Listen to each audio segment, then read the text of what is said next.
On the 29th of August 1914, 3 weeks after the outbreak of war, Lady French, wife of General Sir John French, placed an appeal in the Times.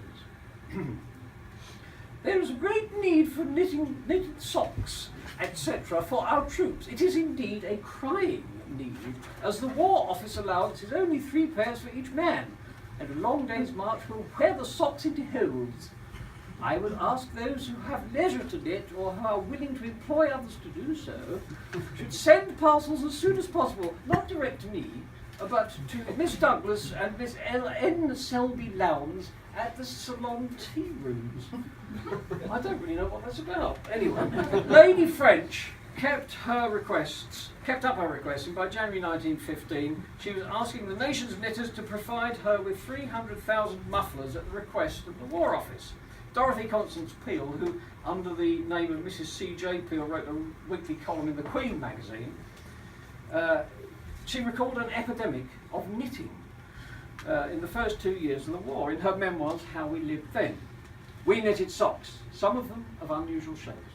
Waistcoats, helmets, comforters, mitts, body belts. We knitted in theatres, in trains, in trams, in parks and parlours, in the intervals of eating in restaurants, of serving in canteens. Men knitted, children knitted. A little girl, promoted to 4 needles, asked anxiously of her mother, "Mummy, do you think I shall live to finish this sock?" It was soothing to our nerves to knit, and comforting to think that the results of our labours might save some man something of hardship and misery. For always the knowledge of what our men suffered haunted us.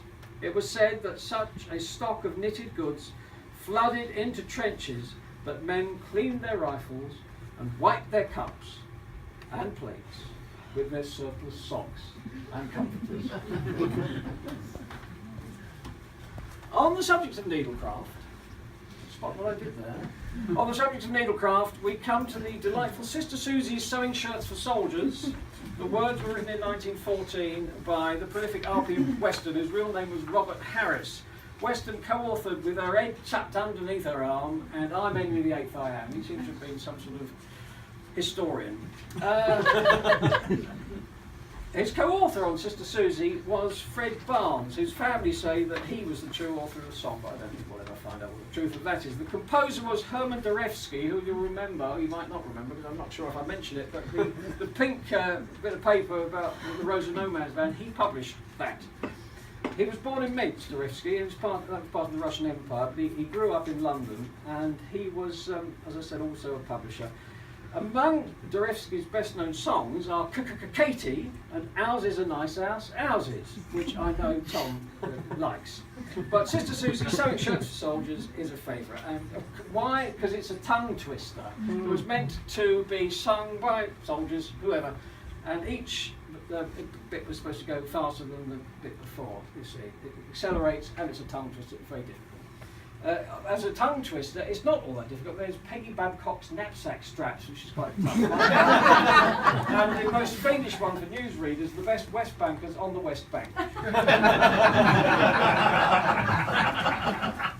But Sister Susie was a challenge for soldiers who'd been drinking, as they have been known to do. Please join in with the chorus. The words are in the programme, and this is Sister Susie's Sewing Shirts for Soldiers.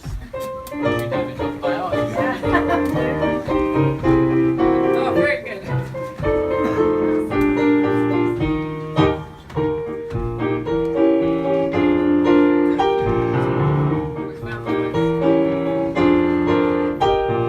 Sister Susie sewing in the kitchen on a singer. There's miles and miles of flannel in the hall and up the stairs. And father thinks it's rotten getting mixed up with the cotton and sitting on the needles that she leaves upon the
Not your truth, the soldier